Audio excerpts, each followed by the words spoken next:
Today I'm excited to be doing a book review on this lovely book. It's called Once Upon Our Childhood, written by Lara Brown. I cannot wait to share it with you, so let's get into it. Hi guys, welcome back to my YouTube channel. It's Rachel here. As always, hit that subscribe button so you never miss a thing. You can also like this video so that it is referred to other viewers as well. As I said, today I'm going to be reviewing this book. It's called Once Upon Our Childhood by Lara Brown. It was sent to me by the book lady NG, and I actually planned to read it much later, but then when I looked at it, I saw that it was 200 pages or so. I'm like, okay, I can actually finish this in a day or two thanks to how my past week has been. I ended up reading it for the whole week, but it was actually worth it and I enjoyed it. Now, funny thing is that when I picked up this book, like, look at the book, it doesn't even have synopsis at the back. It doesn't even have it in the inside leaf of the back. So I did not know what I was getting myself into when I was reading this book. I was just like, okay, let me just see how it goes, I guess, you know. And I rarely do that because what attracts me to a book most times is the synopsis of the book, and that's how I know whether or not I want to pick it up. But then the book lady NG, they were gracious enough to send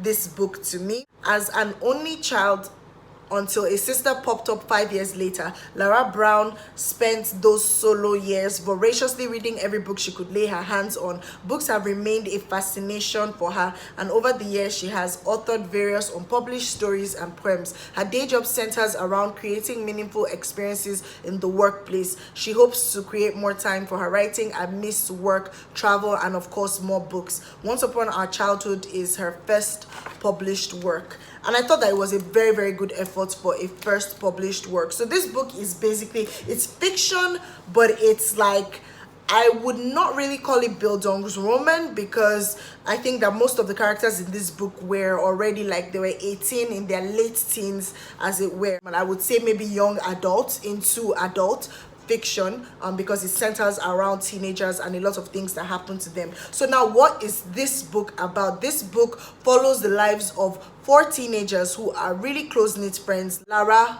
Fola, Abby, and Lebiba, who is known as Bibs. And it follows their lives from the time that they're 18. Most of it is centered around from when they're 18, 19, and then towards the end of the book, it follows how their lives eventually turned out, I think like 12 years later. Now, I must warn you, this book has a whole lot of triggers. Like, so this is a trigger warning for self-harm, for depression, for suicide, for rape and sexual abuse, as well as like child abuse and child molestation. So this book actually carries a whole lot of heavy hitters in it, while these girls share their experiences. I actually liked it, and I know that there were some times when I was reading and I was literally cringing and grimacing. I thought that all in all, the plot was a lovely one. It was easy to understand. I also love the fact that this book was written in the first person narrative of the 4 characters. I typically like, if something is being written in the first person narrative, at most maybe 3 characters, to be honest. I don't like when there are so many characters.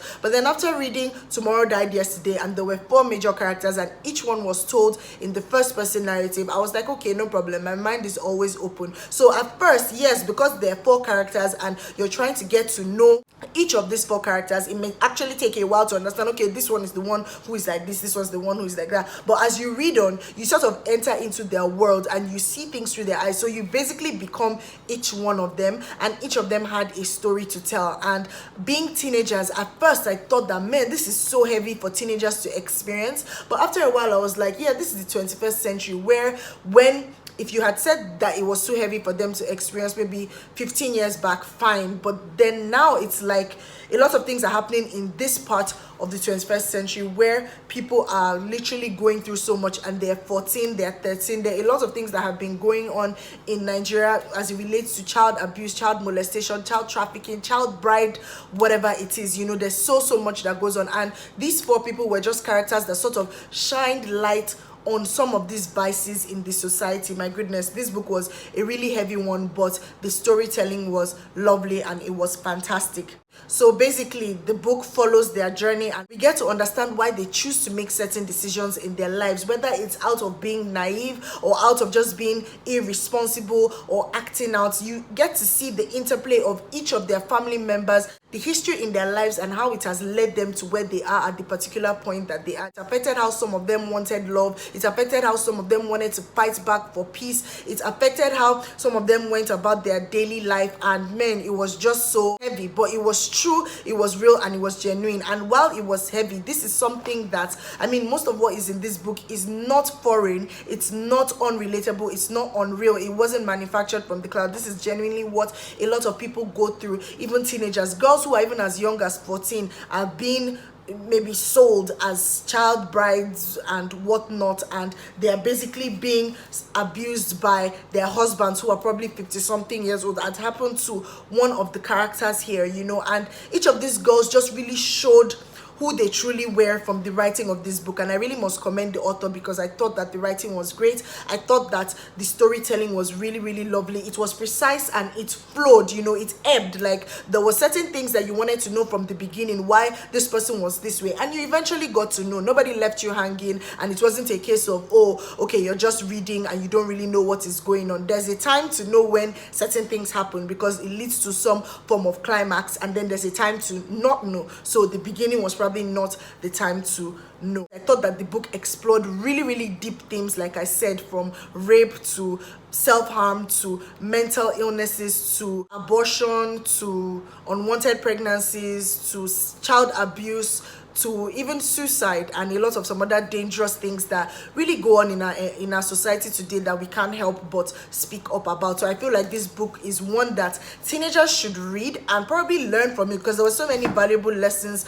to learn from this book, especially as a teenager. There were a lot of things that I read and I was thinking, oh my god, how could you have been so stupid? But I just remembered myself when I was like 16 or 17, and I literally thought like how some of these girls thought when they were making certain decisions, even as it relates to like older men or relationships, or even trying to hide things, or feeling like, oh my goodness, I can't say this, I can't speak up about this, I would die. And by the time you get older, you realize, no, you wouldn't die, and the people who you thought would kill you will not kill you. At the end of the day, the highest thing that will happen is that they'll probably disown you, but then they're still your family members. If they love you, they'll probably still, you know, keep you around and try to support you. And while it's not everybody that has that experience, at the end of the day, it's not like you will die. But then at that age, you feel like things that happen to you at the end of the world, and there's no coming back from it. And that ultimately led to something that happened in the book, which I'm not going to say, but you guys can pick it up and read if you want. But I thought that it was a lovely read. I thought that the author did a phenomenal job with the characterization. At the beginning, I was trying to discover who is who, but with time, I effortlessly knew who was who would do what, who is the kind of person that would say this type of thing, who is the kind of person that wouldn't. From the first half of the book, I think one of the characters that I didn't really connect to was Fola, but from the ending part of the book, I could connect with her more, because the other characters, I could predict what they were doing and why they were doing what they were doing. But then with Fola's own, I was seeing her more from a family perspective, and not necessarily from an individual's perspective of how maybe her family or things that have happened in her family have affected her. I was just seeing her more from the family perspective. But eventually, with time, I got to understand who she was and felt her pain. Man, Fola's story was just, I just feel like each of them had huge, you know, when they say when life throws you lemons, each of them had huge lemons thrown at them, and it was just trying to see how they navigated life through that at such a young age, and then seeing them 12 years later and what they did about what they had gone through. Oh my goodness, it was really, really lovely. I felt that in the plot, some of the things, especially Lara's character, I felt like she was really repetitive about some of the things that she had gone through in her part, and I felt like those parts could have been knocked out. I loved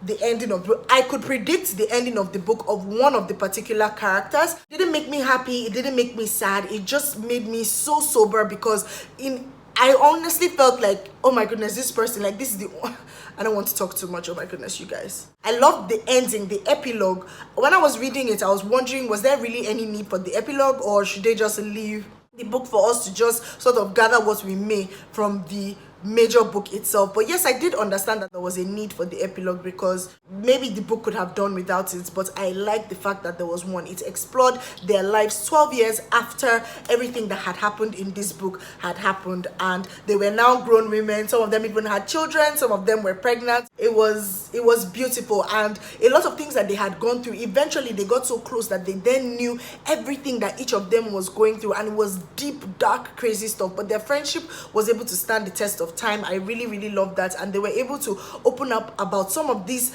dangerous things that I talked about, which were the themes in the book. And at the end of the day, they were able to do something about it. So it wasn't just sitting down and talking about it. Oh, this is how we were when we were 18. Can you remember what we went through? They were able to actually do something about it, especially Lara, and it was just so heartwarming and heartfelt. So this is such a lovely book. If you want to read it, I've discussed what themes it explores. If you want to use it to even to teach people lessons, and I love what the author did. Like, she put like helplines at the back of the book for suicide or self-harm, and they're done from experiences and interplays with external sources, be it families, be it friends, be it relationships. So many things happen in the life of young girls that need to be spoken about in the society, and I feel like this is one book that definitely addresses some of these things. I love the fact that at the end of the book, one of the major characters, Lara, who I would probably say was probably the major character because the book really started with her, but of course there were other major characters, and she talks about how therapy really helped her